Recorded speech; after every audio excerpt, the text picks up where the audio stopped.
Dr. G, your mental health and wellness coach. I help my clients improve their mood and feel happy, increase their motivation to explore life, and enjoy a stress-free life. Today, I want to talk about anxiety and post-pandemic anxiety. COVID-19 has created a global crisis. We have to make drastic changes in our living conditions. It affected our work, social lives, we lost our loved ones and our freedom. If you feel that you have high levels of anxiety after COVID, this video can help you. Have you ever said, I wish things went back to normal? COVID-19 affected our mental health, and the impact on mental health is evolving daily. During the pandemic, some people felt scared, worried, sad, had difficulty sleeping, missed friends and relatives. Some people had health problems and their health problems got worse. During the pandemic, I worked with several key workers, first responders, healthcare providers. All key workers were in survival mode, trying to help as much as they could. Teachers tried to handle students at school and online. Nurses and doctors worked non-stop. Police officers worked very hard. Customer service associates helped over the phone. All worked non-stop, even though they were also very scared. Mental health providers like me worked non-stop. Since March 2020, we had to relocate our offices, learn to use technology that we didn't know how to use, and buy new technology. Mental health providers did not have time to process their emotions and fears because it was our responsibility to take care of the community and help transition into a new way of being. No matter what job you do or whether you work or not, we all felt similar feelings of fear and uncertainty, hoping that this will be over and we could go back to normal, right? So now that the world is opening up after almost 2 years, I'm hearing the following struggles that are creating high levels of anxiety. Alright, so the 5 common struggles. 1. Things are not going back to the same way they used to be. 2. My doctor wants to keep doing telehealth. 3. I got vaccine, but I'm not sure whether I should keep wearing the mask. I'm scared when people do not wear the mask as there is a new strain. 4. I got the vaccine and I wish I could take it back. I should not have got vaccinated. 5. People are experiencing high anxiety such as panic attack in churches and supermarkets, and high levels of depression, feeling helpless due to the loss of loved ones and jobs. I hear these 5 points every day in my practice. I see clients worrying so much they're having panic attacks and sleeping problems. This is the reason why I decided to do this video and design the True Happiness System. The True Happiness System is a 4-week program in which I will teach you how to take control of your life and create happiness. Instead of waiting for the world to make you happy, you will learn how to take back your life and feel the way you deserve to feel, happy. I will explain more about this at the end of this video. In this video, I will give you 5 tips on how to manage stress and anxiety and how to change those thoughts. Let's review the 5 common struggles. Number 1, things are not going back to the same way they used to be. No, things will not be the same, but does not have to be negative. We have physical distancing for a long time, but the internet, social media allow us to communicate with relatives and friends and reach into each other's homes. We have a new workplace where there's no worries about rush hours and long commutes to get to work. The impact is negative and positive on any situation, so you do not want to get stuck only on the negative one. For example, according to the Pew Research Center, 33% of Americans felt positive impact on their relationships because they had more time with their partners and kids. Others stating that virtual calls help them connect with distant relatives. My doctor wants to keep doing telehealth. Telehealth, virtual, online, remote. Yes, some doctors will keep doing telehealth because it's highly effective and convenient. Please do not believe for a minute that telehealth is easy on providers, because it's not. Do not think that your doctor does not care about you, because that's not true either. I am one of those providers who treat patients face to face And after trying for a year and a half, almost 2 years, I see all the benefits and how effective it is. And yes, you can build a relationship. It is very personal. I hear people say, I prefer face-to-face because it's more personal. This is a misconception about telehealth. It cannot be more personal if you as a patient are in your house, in your couch, in your bed, in your car. It cannot get more personal than that. Telehealth is not new. It might be new in certain parts of the United States, but it's not in the world. It's being used for more than 20 years in other countries. I got vaccine, but I'm not sure whether I should keep wearing the mask. I am scared when people do not wear the mask as there is a new strain. So, should you keep wearing the mask? This is your decision. You have to reflect on what will make you feel better and what will make you feel safer. If you feel that you feel safe because you got vaccinated, then you should make that decision. If you don't want to wear it, then don't. But do not worry about what others do, and do not waste your time getting angry with other people. Got vaccine, but I wish I could take it back. I should not have gotten vaccinated. If you already got vaccinated, accept your decision. Do not regret what you have done. That will only hurt you.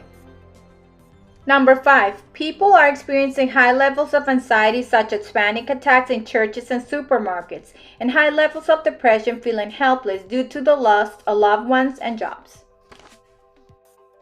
The impact on mental health cannot be denied. The Pew Research reported that 28% of Americans' physical and mental health declined during the pandemic. Stress, anxiety, depression, and weight gain due to lack of activity was reported. Here are the 5 tips to reduce post-pandemic anxiety. Tip number 1, reintroduction to society. COVID was a traumatizing experience, so you need to start slowly. For a year and a half, we associated human contact and places with being unsafe. So now, even though you really want to visit a relative or a friend, you might feel nervous. So a good experience might turn into a frightening experience. Be aware of your feelings. Ask yourself, how I'm feeling right now. That's a good way of rating your emotions. How I'm feeling right now. You can write it down or reflect on them. This will give you time to calm yourself and step back a little bit if you need to. Okay, this is an image of the circle of control. Look at the 2 circles. The inside circle is you, what you can control. The outside circle is everybody else, what you cannot control. Okay, so let's use the example of the mask. You see circle 1 is you, what you can control, and circle 2 is what you cannot control.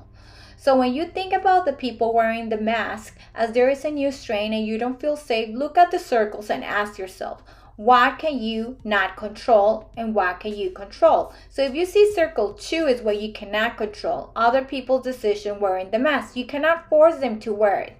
What you can control is wearing the mask, washing your hands, keeping distance. Those are things that you can control. So you want to shift your perception from feeling out of control and helplessness to feeling in control of any situation. It will help you reduce your level of anxiety and depression. Connect with people. So talk to people. Tell them how you feel and your concerns. If you can be physically close to them, great. If not, you can still connect through them via chat, social media. Everything is acceptable. Satisfy their purpose. If you call a friend, call him or her with the purpose of connecting and having a good chat.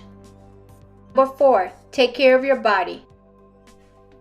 Yes, taking care of your body is very important. Eat healthy, proteins, vegetables, fruit, exercise, take walks, and get plenty of sleep. Number 5, seek help. Seek help if you have a diagnosis or undiagnosed mental health issue before COVID. Chances are that it affected your functioning and takes away your well-being and happiness. There's no need to live this way. You can get help from home, from work, from the car. There are no more excuses. Telehealth makes this possible. Keep in mind that anxiety is like a snowball. It starts like a little snowball and it starts getting bigger and bigger and bigger without treatment. Let's go over what I want you to do and what I do not want you to do. Things I want you to do. Go over this video again and apply the 5 tips I just gave you. Grab a booklet, something you can write on, and write on top of the page, how I feel right now. This is a way of rating your emotions. Answer that question several times a day, but mostly when you're experiencing anxiety or some depression related to COVID or not. Remember, you're only writing what you're feeling. You're asking yourself why you're feeling. You're not analyzing why you're feeling, okay?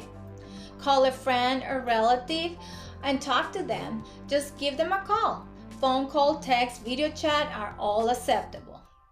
I want you to plan one healthy activity this week.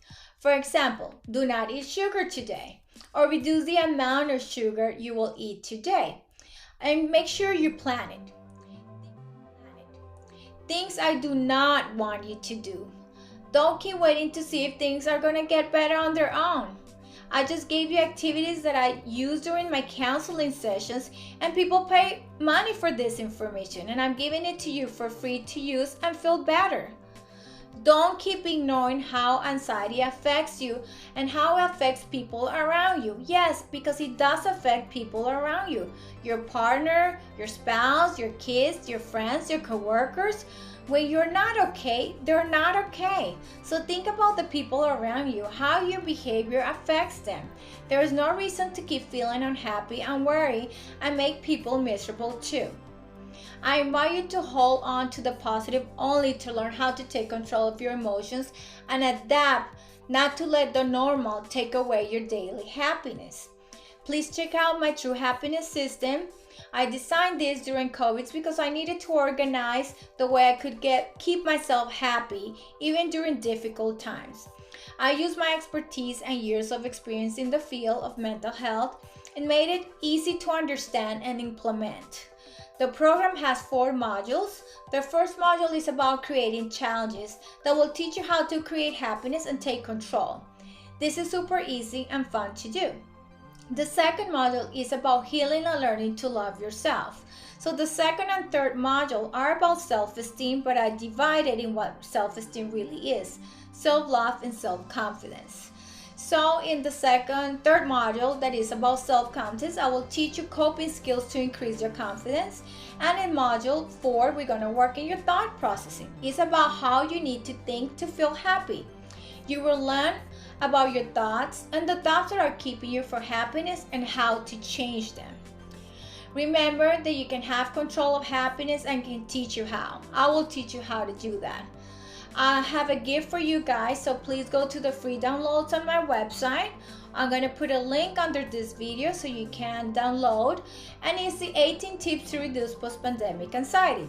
So here I'm giving you 18 tips, which is a lot of them. Just go over them and pick the ones that you like, and you can use them. Please share this ebook with your friends and relatives, as everybody needs a little help with ideas how to reduce anxiety. If you like this video, please like, subscribe, and share with friends that might need this help and that this video might help them. Please spread the word. Help me spread the word of love and happiness. Thank you. I'm Dr. G, your mental health and wellness coach.